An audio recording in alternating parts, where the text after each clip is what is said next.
Praise the Lord Jesus Christ. எனக்கு அன்பான தேவ ஜனங்களே, என்கரேஜ் பை ஹோலி ஸ்பிரிட்ங்கிற சீரீஸ்க்கு நான் உங்களுக்கு இயேசுவின் நாமத்தில் வரவேற்கிறேன். ஆண்டவருக்கு நான் மனதார நன்றி சொல்கிறேன்.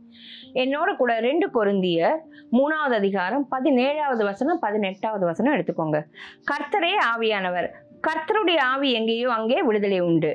நாம் எல்லோரும் திறந்த முகமாய் கர்த்தருடைய மகிமையை கண்ணாடியிலே காண்கிறது போல கண்டு ஆவியாய் இருக்கிற கர்த்தரால் அந்த சாயலாக தானே மகிமையின் மேல் மகிமை அடைந்து மறுரூபமாக்கப்படுகிறோம். ஆமீன்.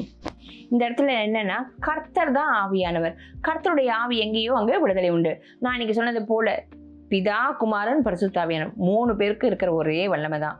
ஸோ கர்த்தரோட ஆவி தான் ஆவியானவர். ஸோ அவங்க வேறு வேறு இல்லைன்னும். ஆனால் வேறு வேறு இல்லைன்னா அப்போ எப்படி நீங்கள் வேற இதுவாக இருக்குன்னு சொல்றீங்களா? இப்போ ஒரு அப்பா மகன்னாக்க அப்பாக்குரியது எல்லாமே மகனுக்குரியது, மகனுக்குரியது எல்லாமே அவனோட மகனுக்கு. ஸோ இந்த மாதிரி தான். ஸோ பிதாவுடையது எல்லாமே இயேசு கிறிஸ்து எல்லாமே ஆவியானவரது, ஆவியானவரது எல்லாமே தேவனுடையது. இதே தாங்க. ஸோ இந்த இடத்துல கர்த்தரே ஆவியானவருங்க. ஆவியானவர் எங்கோ அங்கே விடுதலை உண்டு. அது நீங்கள் நம்பரிச்சு என்ன ஆகும்னா, உங்கள் வாழ்க்கையில் நீங்கள் ஆவியானவரை நோக்கி நேற்றுக்கு ஜபிச்சோம் இல்லையா, அபிஷேகம் பெற்றுக்கொண்டோம் இல்லையா, அபிஷேகத்தை புதுப்பித்து கொண்டோம் இல்லையா, ஆவியானவரே உங்கள் வல்லமையினால் என்னோட எல்லா அடிமைத்தனத்திலேருந்து எல்லா நுகங்கள்லேருந்து என்னை விடுதலையாக்குங்கன்னு சொல்லிச்சு. கர்த்தருடைய ஆவி எங்கேயோ அங்கே விடுதலை உண்டு. எதுலேருந்து விடுதலை உண்டு? பாபத்திலிருந்தும், சாபத்திலிருந்தும், மரணத்திலிருந்தும், இச்சையிலிருந்தும், எல்லா வித அடிமைத்தனத்திலிருந்தும், பிசாசின் பிடியிலிருந்தும் ஆவியானவர் உங்களை விடுதலையாக்குவார். அடுத்தது என்னன்னாக்கா, நாம் எல்லோரும் திறந்த முகமாய் கர்த்தருடைய மகிமை கண்ணாடியில காண்கிறது போல கண்டு. ஒரு கண்ணாடியில இப்ப நம்மள பாக்குறோம்னாக்கா நம்மளோட அந்த ஒரு இன்னொரு இதுதான் பாக்குறோம். நம்ம ரியல் கண்ணாடியில் பாக்குறச்சே நம்மளோட ரிஃப்ளெக்ஷன் அதுல வருது. அது மாதிரிதான் பாக்குறோம். ஆவியாய் இருக்கிற கர்த்தரால் அந்த சாயலாக தானே மகிமையின் மேல் மகிமையில் அடைந்து மறுரூபமாக்கப்படும்.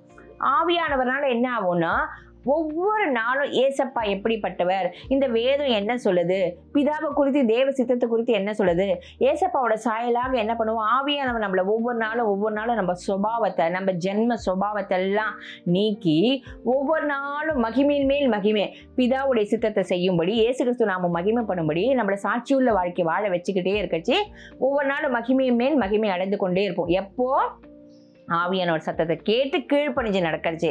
மகிமை மேல் மகிமை எதுக்காக அடையிறோம்னா, அப்போ என்ன ஆகுமோ, மகிமை அடைந்து மறுரூபமாக்கப்படுவோம். எப்படி மறுரூபம்னாக்க, ஃபுல்லாக அவரோட சாயலை நம்ம மாறச்சு என்ன ஆகும், அவர் வருகையில் நம்ம எடுத்துக்கொள்ளுவார். அதுக்காக தானங்க நம்ம ரட்சிக்கப்பட்டிருக்கோம். நம்ம வெறும் பரலோகம் போகணுங்கிறது மாத்திரம் இல்லை, இங்கே பூமியிலையும் தேவநாம மகிமைப்பட்டு மற்ற ஆத்மாக்கள் கிறிஸ்துவை பார்க்கணும். நம்மளை பார்க்குறவங்க இயேசு கிறிஸ்துவோட பொண்ணு, இயேசு கிறிஸ்துவோட பிள்ளை, இது இயேசு கிறிஸ்துவோட குடும்பம், இப்போ கர்த்தரை ஆராதிக்கிறவங்க குடும்பம் இப்படி தான் இருக்கும் போல் இருக்குன்னு தேவநாமம் நம்ம நிமித்தம் மகிமைப்படணும்.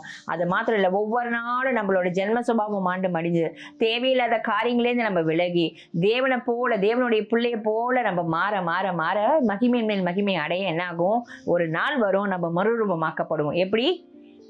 எட்டர்னல் லைஃப்ல போய் சேர்ந்துருவோம். தேவநாம மகிமைக்கு அவர் எடுத்துக்கொள்ளப்படுவார். நம்மள எடுத்துக்கொள்றதுக்கு தேவாதி தேவன் கர்த்தாதி கர்த்தர் இயேசு கிறிஸ்து வரச்சே அப்படிப்பட்ட ஒரு மனவாட்டியை நம்ம மாறி இருக்கடிச்சே, மனவாளனோடு கூட நம்ம போய் சதா சர்வ காலமும் அவரோடு கூட வாழ பாக்கியம் ஸ்லாகி நம்ம பெற்றுக்கொள்வோம். அதுக்காக தான் ஆவியானவர் நமக்கு அனுப்பியிருக்கார். எதுக்காக?